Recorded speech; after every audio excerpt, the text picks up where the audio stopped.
గురువు గారు, recent days లో మనం చూసుకున్నట్లయితే ఆస్తుల కోసం మర్డర్స్ వరకు వెళ్తున్నారు. వాస్తవం.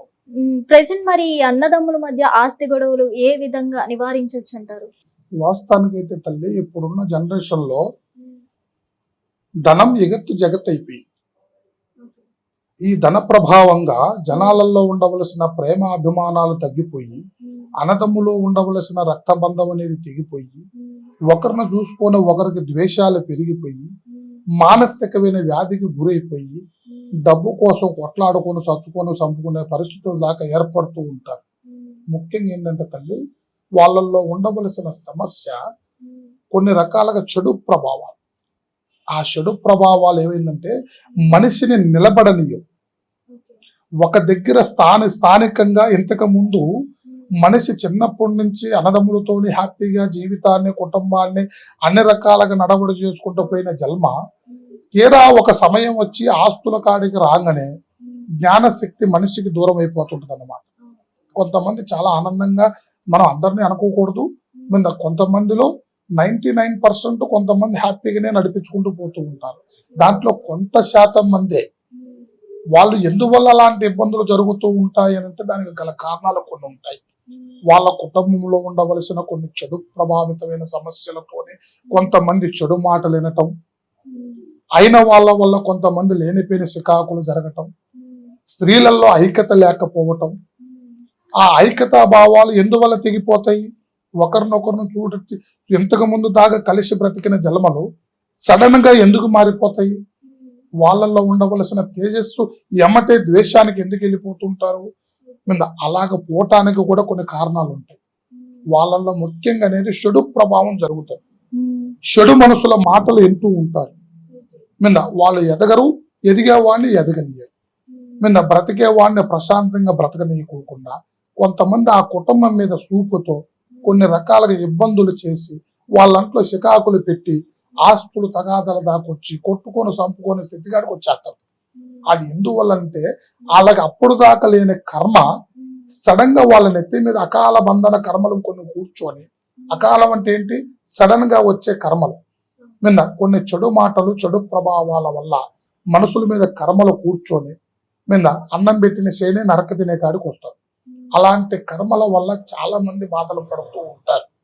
ముఖ్యంగా వాళ్ళు తెలుసుకోవలసిన విషయం ఏంటంటే, అలాంటి సమస్యలతో కూడుకొని ఇబ్బందులు పడుతూ వాళ్ళు సరి చేసుకోవాలన్న ఆలోచనల ముందు ఉండవలసిన వాళ్ళకి మనసుల మాటలను బట్టి ఇబ్బందులు జరుగుతున్నాయా, వాళ్ళు ఏదైనా చెడు ప్రభావం వల్ల బీభత్సంగా తయారవుతున్నారా, మనుషులకు ఒకరికొకరికి ఎందుకు సుతుండట్లేదా అనేది మనం గ్రహించి వాళ్ళని వశబంధన చేసుకోవాలి.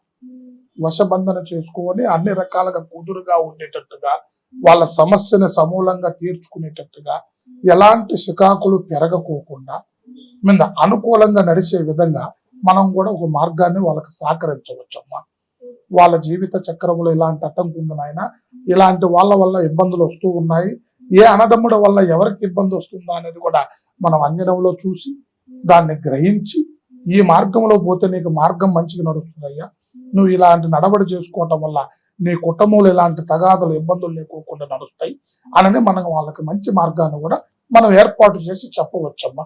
గురుగారు, ఇప్పుడు మీరు చెప్పినట్లయితే చెడు మాటలు వినడం, అసూయ వల్ల అన్నారు కదా, వీటికి కూడా దోషాలే కారణం అంటారా? వాటికి ఉండవలసిన మానవ గుణం ఇందాక చెప్తే కదా తల్లి, కొంతమంది కొన్ని చెడు మాటల వల్ల పడే ఇబ్బందులు కూడా కొన్ని ఉంటాయి. చెడు ప్రభావాలలో కూడా పడిన వాళ్ళు కూడా కొంతమంది ఉంటారు. చెడు మాటల వల్ల జరిగేదానికి ఒక రూట్ చేయొచ్చు, మనిషిని ఆకర్షింప చేయాలి. లేదు వాళ్ళకి చెడు జరిగింది అంటే చెడు తీసి మంచి మార్గంలో నడిపియాలి. వాళ్ళల్లో ఉండవలసింది ఏదో ఒక అడ్డంకుంటేనే అక్కడ అగ్గిలేస్తుంది. ఆ అగ్గి లేవకోకుండా దాన్ని అన్ని రకాలుగా శబ్దం మరిగే విధంగా వాళ్ళకి ఏ రూట్ లో పోతే బాగుంటుందా అనేది మనం సలహా ఇవ్వవచ్చు, వాళ్ళకి ఏ విధమైన అడ్డంకు రాకోకుండా.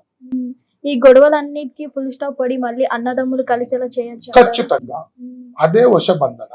వాళ్ళల్లో ఉండవలసిన ఐక్యతను పెంచవచ్చు, వాళ్ళల్లో ఉండవలసిన స్థితిగతులు పెంచవచ్చు, వాళ్ళ అనుకూలమైన స్థితికి మళ్ళీ మార్చవచ్చు, మళ్ళీ వెనకటి స్థితి మాదిరిగా వాళ్ళ జీవిత సంగ్రామం అనుకూలంగా నడిచేటట్టుగా చేయొచ్చు. గురువు గారు ఇప్పుడు నాట్ ఓన్లీ అన్నదమ్ములనే కాదు, ఒకటి అనుకున్నది సాధించడం కోసం కూడా వాళ్ళు చంపుకునే వరకు వెళ్తున్నారు కదా. అవును. వీటికి కూడా ఏమైనా దోషాలు ఉన్నాయంటారా? ఉంటాయి కదా తల్లి, పూర్వజన్మ కర్మాఫలాలు కొన్ని ఉంటాయి, వాళ్ళల్లో ఉండవలసిన స్థాన మృత్యు బంధనాలు కొన్ని ఉంటాయి, వాళ్ళకు ఉండవలసిన కొన్ని సమస్యల వల్ల ఒక్కొక్క జీవి ఒక్కొక్క స్థానాన్ని బట్టి ఒక్కొక్క జీవి అంతరించిపోతూ ఉంటది. వాటికి సంబంధించింది మనం ముందుగా తెలుసుకోవాలి. కొన్ని వాళ్ళకు ఉండవలసిన స్థితి ఎంత లోతుంది, వాళ్ళకి అలాంటి శికాకు ఎందుకు జరుగుతుంది, మీద ఒక్కొక్కరు రూపాయి కోసం కూడా కొట్టుకొని చేస్తారు. మీద అక్కడ పెద్ద కోట్లే ఉండవు, ఆస్తులు లక్షలు, 4 లక్షలు, 5 లక్షలు, 10 లక్షలు ఉన్నా కానీ కొట్టుకునే కాడికి వస్తాం. ఎందువల్ల జరుగుతుంది? అలాంటి అవాంతరాల వల్లనే జరుగుతుంది. మీద అక్కడ సంభవించే అలాంటి అకాలమైన సమస్యలు కొన్ని చెడు ప్రభావాల వల్లనే అంత దూరం తీసుకెళ్తాయి. ఆ చెడు ప్రభావం లేకపోతే అంత దూరం పోవు కదా, అడ్డంకుల దాకా పోవు కదా, వాళ్ళల్లో ప్రేమ సావదు కదా.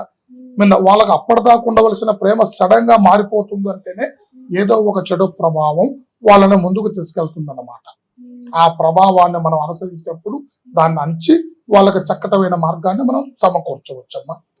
ధన్యవాదాలు. శుభం భూయాత్. పరమేశ్వర కృపా కటాక్ష సిద్ధిరస్తు. సర్వే జనా సుఖినో భవంతు. సో చూశారు కదా, మీరు కూడా ఇటువంటి అనేక రకాల సమస్యలతో బాధపడుతున్నట్లయితే ఓం శివశక్తి జ్యోతిష్యాలయం మా గురూజీ నెంబర్ మేము కింద వేయడం జరుగుతుంది, స్క్రోల్ చేయడం జరుగుతుంది. సో మీకేమైనా సమస్య ఉంటే గురువు గారిని సంప్రదించాలని కోరుతున్నాం.